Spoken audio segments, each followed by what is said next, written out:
hope everyone's well today. Thank you for watching.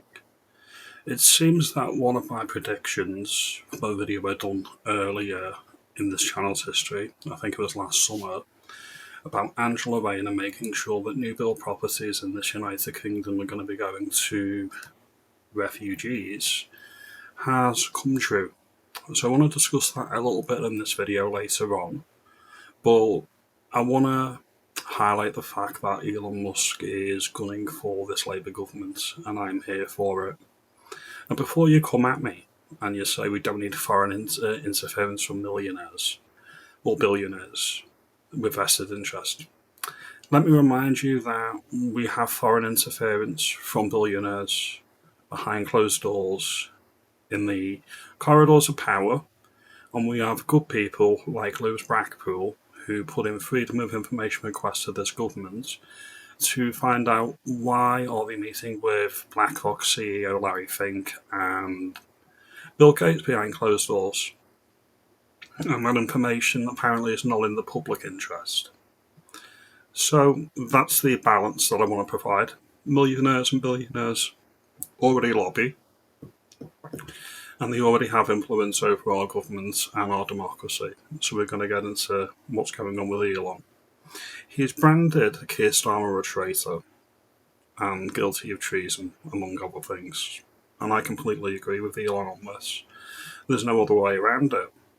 Now, Basil the Great, you might know him from X, or you may not, but he posted a tweet. Basically, if you look at Elon Musk's tweets on X, everything's about the UK at the moment, and it's giving a high-profile accounts, lots of eyeballs on the plight of Britain, which is why it's so important in my view. This one, for example, they give them homes rent-free while British citizens have to pay. Why? Because they want their votes. This is how Labour stay in power. They use our money to bribe them. And Elon retweeted and said exactly, and it will work unless the British people put a stop to it. So that's the first thing I want to say.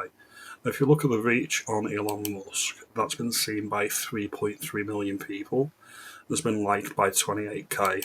That's really, really, really brilliant. And we need to praise Elon for taking the interest. Maybe it's because it's his ancestral links. He's had ancestral links to the UK, so maybe that's why. Now, we're going to go into the actual post and the actual issue here, okay? And I'm going to bring this up now. There won't be moments. Asylum seekers are given new 300k townhouses with en-suites, EV charging points, underfloor heating, while locals can't even get on the housing property ladder. Remember that. This is all revenge. This is all revenge for Brexit, in my view. The establishment need new voters, and they need to substitute the voters that they've already got. I won't use the word replacement, because that would indicate that it's a like-for-like exchange. I mean, no, it's not a like-for-like exchange, it really isn't. And then we go on to, I want to thread the needle on this, and I want to give you a bit of context, okay? The asylum seekers, or the dinghy divers, or whatever you want to call them, that come over the channel, that's one method they can get into the country. Any foreign national can claim asylum in the United Kingdom. They just need to say, I want to claim asylum, okay? They can be a overstay on a work visa, they can be an overstayer on a student visa, or they could have been flown in from Pakistan to stay with relatives in the United Kingdom, and then they can claim asylum when they're here. Once they do that, the asylum process begins. This is probably why there's a lot of MPs of Pakistani heritage that are lobbying for airport connections to Pakistan to be reopened. That's probably why, in my view. Unlike other European countries, where newly granted refugees have to wait up to 3 years before being able to bring over their families, there is no time limit in the United Kingdom. Immigration rules also mean, unlike other visas, family members coming over to the UK are not required to demonstrate they have the necessary accommodation, income to be able to live in the UK without claiming universal credit or housing benefits. There was no requirement that they have to speak English. This contrasts starkly with British citizens seeking to bring their foreign partners into the UK. Under current immigration rules, they have to meet a minimum income requirement of 29k a year, sufficient to support themselves without recourse on state benefits. So if you meet somebody, a foreign national, you fall in love, they're going to have a harder time getting right to remain in the UK than Kabul, Abdul from Kabul coming over the channel. Bear that in mind. All of this, as I say, has real world consequences for all British people. This brought to my attention earlier today. I've seen your post, this is Adam Brooks by the way, of GB News, about asylum seekers who were given brand new townhouses. I just want to say that I am from Epping and we are currently living in Waltham Abbey. I'm on the housing list and I've been on the housing list for 6 years now.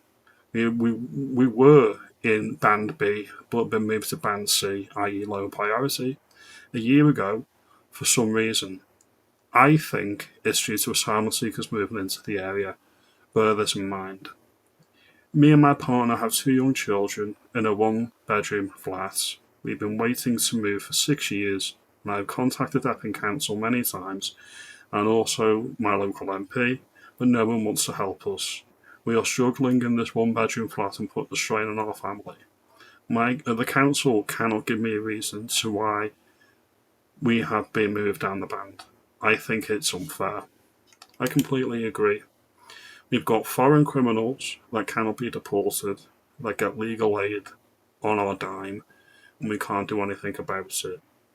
This is how it all works. This is why they're bringing in these people, and there's no incentive for the government to do anything about it because they're getting new voters and substituting the old voters, in my view. Let me look at this one here. A US giant buys up thousands of British homes as private equity cashes in on renting families. Blackstone, the latest to seek to cash in on the rental sector as demand for homes soars. So these houses that have been given to the migrants, they're not only pricing people out of the property market, native-born British people, they are also being sold off to the giant conglomerates. And we wonder what the Prime Minister was meeting with Bill Gates and the CEO of BlackRock for. I think we can all, without the Freedom of Information request even being needed, I think we can all agree why that is being done. Then you get certain parliamentarians, like Stella Creasy. You may know her because she was very in favour of making sure that there was no criminal penalty for a woman who aborts her full-term baby. And she's also very in favour of the assisted dying bill that passed in Parliament. She put this up earlier in the year. Elon Musk really is a foreign billionaire meddling in your democracy. We need an urgent campaign, finance reform, to close the loopholes he plans to exploit, and all of us have to speak out to protect our politics as a space where we can disagree agreeably. It's funny, she's silent on these private behind-the-scenes meetings between her Prime Minister and the billionaire multinationals. She's silent on that, but she's got a big problem with Elon Musk because he's not on her side of the argument, shall we say. This needs to end, and this needs to stop, and this is what I'm calling out. And this is why I'm very grateful to Elon Musk to put his spotlight on what we're going through in Britain. I believe he's also financing or helping to bankroll Rupert Lowe's grooming gang inquiry, because I have little to no faith in the statutory inquiry that's coming through by the government. There's been no word on that. Elon Musk is an ally, in my view. You may disagree. I think he's on the right side of things here. If you like this video, give me a like and subscribe. I'll see you in the next video. You have a good day and thank you for watching as always.